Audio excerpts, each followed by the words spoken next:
Good morning, good afternoon. Welcome sa Boss Gulay Vlogs TV. Ngayong araw ay bibisita si Boss sa kanyang tanim ng mga niyugan. Ayan. At bibigyan na rin kayo ng counting tips kung paano maging doble ang income sa isang lugar na taniman. Ayan.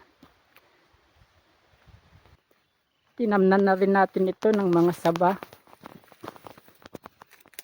Ay, napakalawak nito mga boss.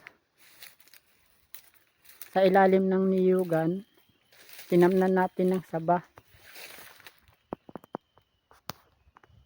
Napakaganda dito sa probensya mga boss. Dahil bukod sa sariwa na ang hangin, marami ka pang pwedeng itanim na pwedeng pagkakitaan. Dito naman sa parts na to, pataas, ayan, yung mga tanim ni Boss Gulay ng mga turdan. Kala tayo.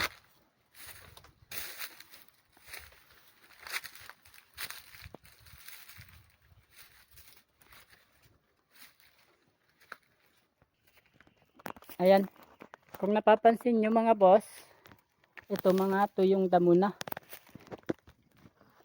Natuyo na siya, ginamitan ko ito ng herbicide. Ang ginamit ko nga pala ditong herbicide ay Grasero. Tinimplahan ko sa 16 liter na tubig, isang lata at kalahati ng sa lata ng sardinas.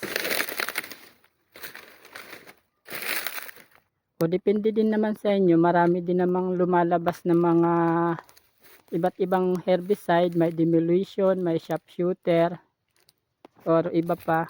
Depende sa inyo kung alin ang gagamitin nyo mga boss. Ayan, dahil nga sa tiyagaan ni Boss Gulay, meron na siyang pinagkukunan ng dalawang source of income.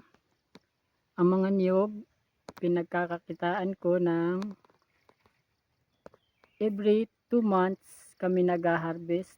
Ang mga saging naman, ayan, every 2 weeks kami nag-harvest ng mga saging. Ayan mga boss, napakagandang idea nito mga boss. Kaya magtanim na rin tayo. Ayan, sa bago pa lang sa aking channel, please like, subscribe, and share naman dyan. Para sipagan pa ang inyong boss na gumawa na naman ng mga tips tungkol sa mga pagtatanim. Ayan, salamat mga boss. Lagi nating tatandaan na ang buhay ay wither lang. Salamat!